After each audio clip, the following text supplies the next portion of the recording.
75-ാം NATO ഉച്ചകോടിക്കായി അമേരിക്കയിലെ Washington DC ഒരുങ്ങുകയാണ്. യുക്രൈനുള്ള സംയുക്ത സൈനിക സഹായം ഇവിടെ പ്രഖ്യാപിക്കുമെന്നാണ് അറിയുന്നത്. യുദ്ധം അവസാനിക്കും വരെ യുക്രൈന് നാറ്റോ അംഗത്വം നൽകില്ല എന്നും പറയുന്നു.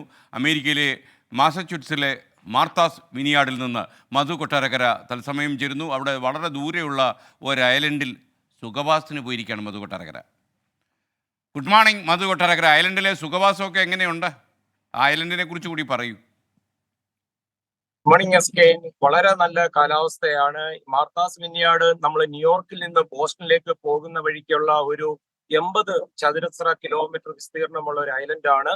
ഈ ഐലൻഡിൽ ഒരുപാട് ശതകോടീശ്വരന്മാരുടെ ഭവനങ്ങളുണ്ട്. ബരാക് ഒബാമയുടെ വീടുണ്ട്. ഇത് കൂടാതെ ഈ ജാക്ലിൻ കെന്നഡിയുടെ 300 ഏക്കറിന്റെ ഒരു എസ്റ്റേറ്റ് ഉണ്ടായിരുന്നു.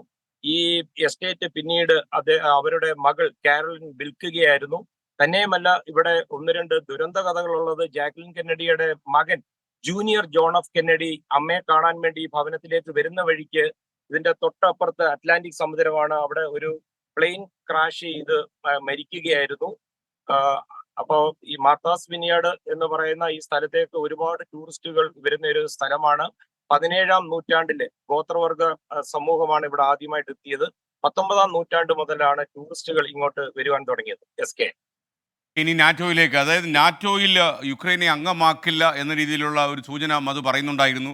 കാരണം ഈ നാറ്റോ നോർത്ത് അറ്റ്ലാന്റിക് ട്രീറ്റി ഓർഗനൈസേഷനിൽ യുക്രൈൻ അംഗമായിരുന്നെങ്കിൽ ഒരുപക്ഷെ റഷ്യ അവർക്ക് ചെറുക്കാൻ കഴിഞ്ഞേന്. പക്ഷേ അവർ വളരെ ബുദ്ധിപരമായ ഒരു ഡിപ്ലോമസിയുടെ ഭാഗമായിട്ട് നാറ്റോയിൽ അംഗമാക്കുന്നില്ല. ഈ രാഷ്ട്രീയം പറയൂ.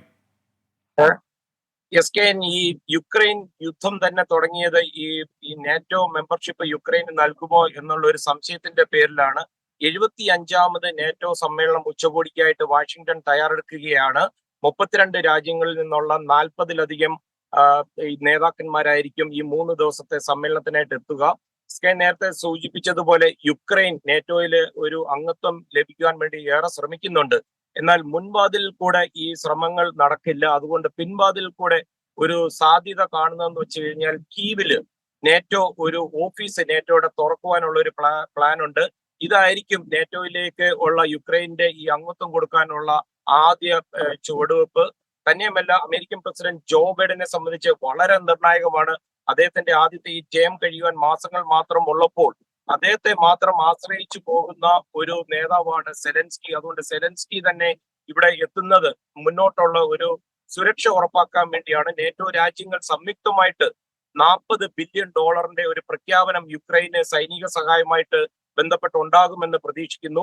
ജോ ബൈഡന്റെ ആരോഗ്യം ഈ 3 ദിവസം വിലയിരുത്തപ്പെടും. തന്നെയുമല്ല, ഈ 75-ാമത് നാറ്റോ സമ്മേളനം സംഭവങ്ങൾ കളറാക്കാൻ ജോ ബൈഡൻ ശ്രമിക്കുമ്പോൾ അല്പം കലിപ്പോടുകൂടി മാറി ഡൊണാൾഡ് ട്രംപ് ഉണ്ട്. കാരണം ഈ നാറ്റോ സഖ്യത്തെ പണ്ടേ ഡൊണാൾഡ് ട്രംപിന് അത്ര ഇഷ്ടമല്ല. പ്രധാന കാരണം 2% GDP സൈനിക ആവശ്യങ്ങൾക്ക് എല്ലാ രാജ്യങ്ങളും കൊടുക്കണമെന്നാണ്. എന്നാൽ ട്രംപ് പറയുന്നത് അമേരിക്ക മാത്രമാണ് ഇങ്ങനെ കൊടുത്തുകൊണ്ടിരിക്കുന്നത്, മറ്റു 1-2 രാജ്യങ്ങളും. അതുകൊണ്ട് ഈ നാറ്റോ സഖ്യത്തിൽ ഈ സൈനിക സഹായം കൊടുക്കാത്ത രാജ്യങ്ങളെ വേണ്ടി വന്നാൽ ആക്രമിച്ചോളാൻ ട്രംപ് പറഞ്ഞിട്ടുമുണ്ട് റഷ്യയോട്. SK. ഓക്കെ മധു, ഞാനിവിടെ നിന്ന് ഇങ്ങനെ ആലോചിക്കായിരുന്നു, ഈ മാർത്താസ് വിനിയാഡിൽ മധു ഇങ്ങനെ എൻജോയ് ചെയ്യുന്നതും ദിവസങ്ങൾ കഴിയുന്നതും ഒക്കെ. അങ്ങനെയാണെങ്കിലേ നമ്മുടെ പ്രേക്ഷകരിൽ ഒരാളെ കൂടി മാർത്താസ് വിനിയാഡൊന്ന് കാണിച്ചു കൊടുക്കണമെന്നേ, കയ്യിൽ നിന്ന് കാശൊക്കെ ചിലവാക്കി. SK, ഇപ്പം ഇവിടെ സമയം രാത്രി 10 മണി കഴിഞ്ഞിരിക്കുകയാണ്. തീർച്ചയായിട്ടും നമ്മളുടെ ഡിജിറ്റൽ പ്ലാറ്റ്ഫോമിലേക്കുള്ള ഒരു സ്റ്റോറി ചെയ്തിട്ടുണ്ട്. അപ്പോൾ നമുക്ക് 24-ന്റെ ഡിജിറ്റൽ പ്ലാറ്റ്ഫോമിൽ ഈ വരുന്ന ആഴ്ചയിൽ തന്നെ ഈ സ്റ്റോറി അപ്ലോഡ് ചെയ്യുന്നതായിരിക്കും. SK. അല്ലേ, ഞാൻ ചോദിച്ചാൽ അതല്ല, നമ്മുടെ ഒരു പ്രേക്ഷകനും കൂടെ ഒരു അവസരം കൊടുക്കാൻ മാർത്താസ് വിനിയാഡിലേക്ക്. വീട്ടിലായോ? ഇത് ഇപ്പം ഈ ക്യാമറ പാൻ ചെയ്യണോ SK? വേണ്ട, പാൻ ചെയ്യണ്ട. ഓക്കെ, താങ്ക് യു മധു കൊട്ടാരക്കര. മധു കൊട്ടാരക്കര വെട്ടിലായി എന്ന് പറഞ്ഞാൽ മതിയല്ലോ.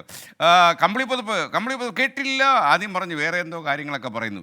എന്തായാലും ഞാൻ ഇതും കൊണ്ടങ്ങ് കൂടാം. കേട്ടോ, മാർത്താസ് വിനിയാഡിലേക്ക് ഏതെങ്കിലും ഒരു പ്രേക്ഷകരെ അയച്ചു കൊടുക്കാൻ പറ്റുമെന്ന്.